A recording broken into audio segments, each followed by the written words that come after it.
अस्सलामुअलैकुम। नमस्कार। एक और रात जिसके हम गवाह बनने जा रहे हैं, एक और शायद ये रात बहुत ऐतिहासिक हो जाए। जिस तरह से डोनाल्ड ट्रंप के ट्वीट कल से आ रहे हैं, वो अपने आप में एक कहानी पेश कर रहे हैं। उन्होंने कल ट्वीट किया कि जो आने वाली रात है, यानी कल की रात, जो आज मैं आपसे जिस रात में बात कर रहा हूँ, वो रात एक ऐतिहासिक और बहुत लंबी रात होने जा रही है। ये उनका इशारा ईरान को लेकर है। ईरान की तरफ मिडिल ईस्ट में अमेरिकन फ़ौज की तैनाती बढ़ती चली जा रही है। ऐसा लगता है कि चारों तरफ ईरान को घेर लिया गया है।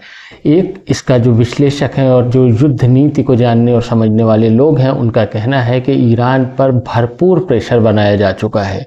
यानी अगर मार्किंग की जाए प्रेशर की, तो तकरीबन इस वक्त 100 डिग्री पर है। यानी 100% जिस तरह का प्रेशर हो सकता है सब तरह लगाया जा चुका है। यानी सैंक्शंस अपनी जगह पर हैं और जंगी तैयारी और जिस तरह से घेरा किया गया है वो अपने आप में मुकम्मल हो गया है। अब ऐसा लगता है कि बस अब से कुछ ही देर में अमेरिका ईरान को दबोच लेगा। ये अमेरिका अकेला ईरान को पकड़ेगा या ईरान को मारेगा ऐसा नहीं, बल्कि इजराइल पहले से घात लगाए हुए बैठा है। युद्ध दुनिया में तमाम देशों के बीच होते हैं। यूक्रेन और रूस में लंबे समय से लड़ाई चल रही है। न जाने कौन कौन से देश हैं जहां आपस में तनाव और लड़ाइयां चला करती हैं, लेकिन अमेरिका, इजराइल और ईरान के बीच जो आपसी तनातनी है ये बहुत ख़ास है। बहुत ख़ास इसलिए है कि ईरान अपने हक, अधिकार और तमाम तरह के ऐसे उसूलों पर डटता है और अड़ा हुआ है कि जो मानव अधिकार के तहत उसका हक बनता है।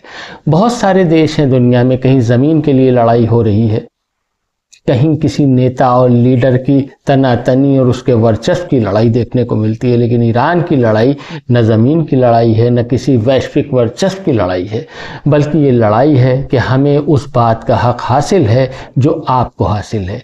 अगर आप परमाणु हथियार बना सकते हैं, ईरान का कहना है कि हम यूरेनियम संवर्धन का काम इसलिए करना चाहते हैं जिससे हम अपने यहाँ बहुत सारे ऐसे मसाइल हैं जिन्हें हल कर सकें। उन्होंने बार बार ये दावा किया कि हम हथियार बनाने के लिए यूरेनियम का इनरिचमेंट नहीं कर रहे हैं, लेकिन इजराइल बार बार इस बात पर अड़ा रहा कि ईरान हथियार बना रहा है। अमेरिका भी उसकी हाँ में हाँ मिलाता रहा कि ईरान हथियार बना रहा है। ये इनकार और ये इसरार की पॉलिटिक्स आज यहाँ पहुँच गई कि इसी महीने में दूसरी बार ऐसा लगता है कि अब से थोड़ी देर में अमेरिका एक बड़ा हमला लॉन्च करने वाला है। न जाने कौन कौन से जहाज़, अब्राहम लिंकन और न जाने कितनी परमाणु पनडुब्बियाँ, कितने हज़ार कॉम्बैट उनके जो फाइटर्स हैं वो पहुंच चुके हैं, कितने एयरक्राफ्ट कैरियर वहां पहुंच चुके हैं, किस किस तरह के हथियार पहुंच चुके हैं। मैं सबके नाम भी नहीं जानता, लेकिन इतना ज़रूर जानता हूं कि अभी तक की जो तस्वीर सामने आई है उसमें डोनाल्ड ट्रंप के 100% प्रेशर लगाने के बावजूद ईरान झुकने को तैयार नहीं है। इंसानियत और हुकूक और अधिकार के लिए ईरान की लड़ाई अब भी जारी है।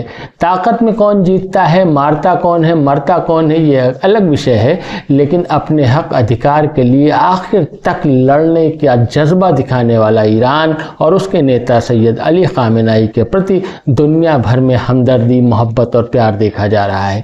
ये लड़ाई आम नहीं है। अगर ईरान यहाँ पर हारता है या रिजीम चेंज होती है तब भी इतिहास लिखा जाएगा, और अगर ईरान अमेरिका और इजराइल को हराता है तब भी एक इतिहास लिखा जाएगा। हालात कैसे भी हो, इतिहास और तारीख लिखी जाने वाली है, क्योंकि ये जंग बहुत बड़ी है। चारों तरफ से ईरान को घेर लिया गया। जो लेटेस्ट अपडेट्स हैं उनके मुताबिक डोनाल्ड ट्रंप ईरान पर नज़रें जमाए हुए हैं, ऐसा उनके ट्वीट्स आ रहे हैं। वो बार बार लिख रहे हैं, वो चाहते हैं कि अब से थोड़ी ही देर में ऐसी बात सामने आए कि ईरान उनके आगे गिड़गिड़ाने लगे, उनसे माफ़ी मांगने लगे, उनकी शर्तों को मानने के लिए तैयार हो जाए। लेकिन अभी तक ऐसा कोई ट्वीट, ऐसी कोई खबर, ऐसे कोई आसार नज़र नहीं आए कि सैयद अली खामेनेई उनसे बात करने के लिए तैयार हों। जैसे डोनाल्ड ट्रंप खुद कह चुके हैं कि अली खामेनेई उनकी इज्जत नहीं करते, वही तस्वीर अभी तक बनी हुई है। Syed Ali Khamenei Donald Trump को इस लायक और इस काबिल नहीं समझते कि उनसे बात की जाए, किसी तरह की चर्चा की जाए, किसी तरह की शांति वार्ता का आगाज़ किया जाए। लिहाजा ईरान झुकने को तैयार नहीं है, और ईरान का कहना वही है कि मर जाने का मतलब हार जाना नहीं होता। यानी एक देश, एक नेता मरने के लिए कमर बांध चुका है। दूसरी बात, अगर इस्लामी तारीख की बात करें तो आज 3 शाबान की रात है। ये रात इमाम हुसैन के दिन, जो 3 शाबान का दिन है, ये सरकार सैयदुश्शुहदा यानी शहीद आज़म इमाम हुसैन की पैदाइश का दिन है, उनके जन्मदिन का ये दिन है, उनका जन्मदिन है।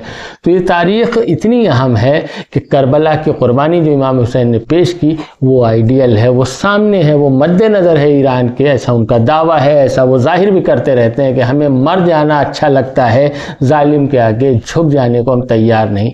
यही पैगाम जो करबला में इमाम हुसैन ने दिया था, यजीद के सामने 72 साथियों के साथ अपनी कुर्बानी पेश कर दी थी, न भूख की परवाह की, न प्यास की परवाह की, भूखे प्यासे रहते हुए अपनी बात पर कायम रहते हुए जान दी।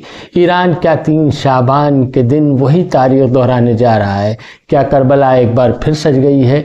क्या यजीद एक बार फिर हक़ को आवाज़ दे रहा है और चैलेंज कर रहा है कि तुम हमारे आगे सर झुकाओ? फैसला आने वाला वक्त करेगा, लेकिन फ़िलहाल ये रात बहुत अहम है। हमें सब्सक्राइब कर लें। हमें देखने के लिए बहुत शुक्रिया।